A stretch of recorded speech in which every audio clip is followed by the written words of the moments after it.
வணக்கம். Veranda ஐஏஎஸ்ஸின் current affairs வழிகாட்டியாக உங்கள் ஃபாத்திமா பாபு. இந்த வீடியோல கரண்ட் அஃபேர்ஸ்ல இருந்து வரப்போற 2026 டிஎன்பிஎஸ்சி குரூப் 1 எக்ஸாம்ல கண்டிப்பா கேட்கறதுக்கு சான்ஸ் இருக்கிற முக்கியமான சில நியூஸை ப்ரீவியஸ் இயர் கொஸ்டின் அனாலிசிஸோட பார்க்க போறோம். வாங்க பார்க்கலாம். வளர்ச்சியும் சுற்றுச்சூழலும் ஒரே திசையில், என்விரான்மெண்டல் சோஷியல் கவர்னன்ஸ் பத்தி தி ஹிந்து தமிழ்ல வந்த முக்கியமான எடிட்டோரியல், அதை தான் பார்க்க போறோம். இந்த எடிட்டோரியல் ப்ரிலிம்ஸ்ல யூனிட் 4 பாலிட்டி அண்ட் யூனிட் 2 ஜியோகிராஃபிலையும், மெயின்ஸ்ல ஜிஎஸ் 3rd பேப்பரோட ஆல் யூனிட்லையும், ஜிஎஸ் 2nd பேப்பரோட ஃபர்ஸ்ட் அண்ட் செகண்ட் யூனிட்லையும் இந்த டாபிக் கவர் ஆகும். இந்த டாபிக் எப்படி இத்தனை சப்ஜெக்ட்ல கவர் ஆகும்னு யோசிக்கிறீங்களா? இந்த கான்டென்ட் முடியும் போது சொல்றேன். வளர்ச்சி வேண்டும், ஆனால் சுற்றுச்சூழலும் காக்கணும். இந்த ரெண்டையும் சமநிலைப்படுத்துற ஒரு உலகளாவிய கொள்கை தான் இஎஸ்ஜி. இஎஸ்ஜினா என்ன? ஏன் முதலீட்டாளர்கள் முதல் அரசுகள் வரை இதை கவனிக்கிறாங்க? நம்ம இந்தியாவுக்கு இது எப்படி முக்கியம்? விரிவா முழுமையா இதை பார்க்கலாம். ESG, environmental plus social plus governance. சிம்பிளா சொன்னா, ஒரு நிறுவனம் லாபம் சம்பாதிக்கிறதா இல்லையாங்கிறது மட்டும் இல்லை, அது சுற்றுச்சூழலை எப்படி கையாளுது, சமூகத்துக்கு என்ன பங்கு செய்யுது, நிர்வாகம் எவ்வளவு வெளிப்படையா இருக்கு, அதைத்தான் இஎஸ்ஜி மதிப்பீடு செய்யுது. என்விரான்மெண்டல் சுற்றுச்சூழல் பொறுப்பு என்ன கவனிக்கப்படுது? கார்பன் உமிழ்வு, கார்பன் எமிஷன், புதுப்பிக்கத்தக்க ஆற்றல் பயன்பாடு, நீர் மேலாண்மை, காடு பாதுகாப்பு, கழிவுகள் மேலாண்மை.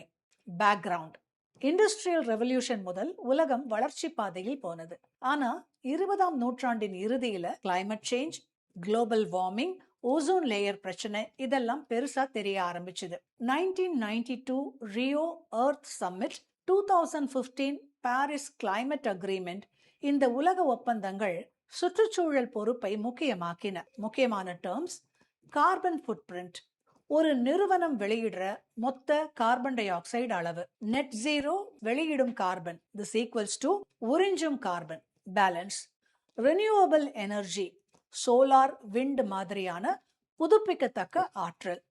சஸ்டெயினபிள் டெவலப்மெண்ட், இன்றைய வளர்ச்சி நாளைய தலைமுறைக்கு பாதிப்பு இல்லாம. சோஷியல் ரெஸ்பான்சிபிலிட்டி, சமூக பொறுப்பு. ஒரு நிறுவனம் லாபம் சம்பாதிக்குதா? சரி, ஆனா அது ஊழியர்களை எப்படி நடத்துது? பெண்களுக்கு சம வாய்ப்பு இருக்கா? குழந்தை தொழில் தவிர்க்கப்படுதா? உள்ளூர் சமூகத்துக்கு உதவி செய்யுதா? இதெல்லாம் சோஷியல் பகுதி. பேக்ரவுண்ட், இண்டஸ்ட்ரியல் ஈரால poor working conditions, labour exploitation, inequality.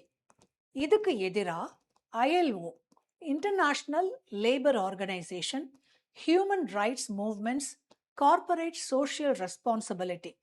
இந்த சோஷியல் மூவ்மெண்ட் தான் இஎஸ்ஜியில சோஷியல் காம்போனண்டா வளர்ந்துச்சு. அடுத்த முக்கியமான term CSR, corporate social responsibility. நிறுவனங்கள் சமூக நலத்துக்கு செலவு செய்யும் பங்கு. ஸ்டேக் ஹோல்டர்ஸ், ஷேர் ஹோல்டர்ஸ் மட்டும் இல்ல, எம்ப்ளாயீஸ், கஸ்டமர்ஸ், சொசைட்டி எல்லாருமே. டைவர்சிட்டி அண்ட் இன்க்ளூஷன், பாலினம், இனம், மதம் வேறுபாடுகள் மதிப்பு பெறுதல்.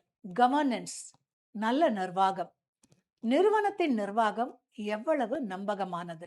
போர்டு டிரான்ஸ்பேரன்சி, கரப்ஷன் இல்லாம இருக்குதா? Shareholder rights பாதுகாக்கப்படுதா?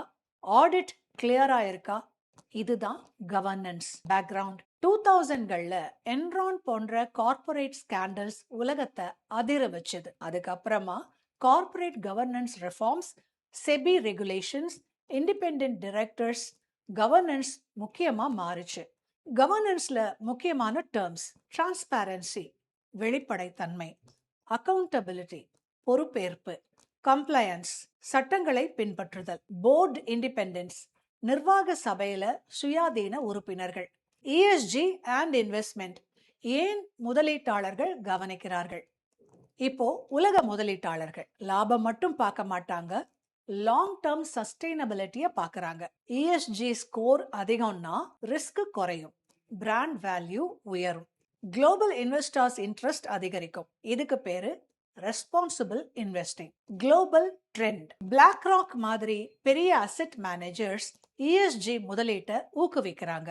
UN principles for responsible investment, global reporting initiative இதெல்லாம் ESG ஃப்ரேம்வொர்க்கை ஃபார்மலைஸ் பண்ணுச்சு. இந்தியால SEBI business responsibility and sustainability reporting BRSR introduce பண்ணுச்சு. Top listed companies ESG disclosure செய்யணும். India renewable energy target 50% non Fazil capacity by 2030. இதுவும் ESG commitment. ESG மேல விமர்சனங்கள். ESG நல்லது, ஆனா சிலர் கேள்வி கேட்கிறாங்க. கிரீன் வாஷிங் இருக்கா? ரிப்போர்ட்டிங் மட்டும் ரியல் ஆக்ஷன் இல்லையா? டெவலப்பிங் கண்ட்ரீஸுக்கு காஸ்ட் அதிகமா? இதுக்கான டிபேட் இன்னும் நடக்குது. வளர்ச்சியும் சுற்றுச்சூழலும் சமநிலை. இப்போ உலகம் ஒரு முக்கியமான கட்டத்துல இருக்கு. Pure profit model sustainable profit மாடலா மாறுது. ESG ஒரு டெக்னிக்கல் டேர்ம் மட்டும் இல்ல, இது ஃபியூச்சர் எக்கனாமிக் மாடல். வளர்ச்சி வேணும், ஆனா சுற்றுச்சூழலும் காக்கணும், சமூக நீதியும் இருக்கணும், நிர்வாகமும் நேர்மையா இருக்கணும். அதுதான் ESG. இன்னைக்கு லாபம் மட்டுமே பார்க்கிற நிறுவனம் நாளைக்கு நிலைச்சிருக்க முடியாது. Sustainable plus responsible plus transparent, அதுதான் புதிய உலக வளர்ச்சி முறை. ஃபைனலா இந்த டாபிக்ல ப்ரீவியஸ் இயர் கொஸ்டின்ஸ் என்ன கேட்டிருக்காங்கன்னு பார்க்கலாம். இப்போ ப்ரீவியஸ் இயர் கொஸ்டின் அனாலிசிஸ் பார்க்கலாம். இது 2025 மெயின்ஸ்ல கேட்ட கொஸ்டின். இத பாருங்க. நிலையான வளர்ச்சி இலக்குகள் மற்றும் அதன் பண்புகளை பற்றி விளக்குக. Explain about sustainable developmental goals and its features. 17 sustainable development goals இருக்கு. Social, economic and governance-னு செக்ரிகேட் பண்ணி எக்ஸ்பிளைன் பண்ணா அதுதான் இதுக்கான ஆன்சர். டைரக்டா SDG மட்டும் கேட்காம ESG பத்தியும் கேட்கலாம் இந்த வருஷம். ப்ரிலிம்ஸ்லயும் கூட இப்பெல்லாம் நிறைய கான்செப்ட் பேஸ்ட் கொஸ்டின்ஸ் கேட்குறாங்க. இன்னைக்கு நாம பார்த்த நியூஸ் தீம்ல கூட கேட்கலாம். இந்த மாதிரி பயனுள்ள காணொளிகளை காண வெராண்டா IAS சேனலை சப்ஸ்கிரைப் பண்ணிக்கோங்க. இந்த வீடியோ உங்களுக்கு பிடிச்சிருந்தா லைக் பண்ணுங்க, கண்டிப்பா கமெண்ட்ஸ் எழுதுங்க.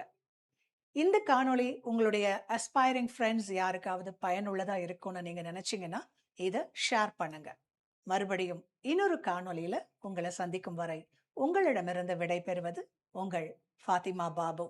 நன்றி, வணக்கம். Veranda IAS, where your dream becomes reality.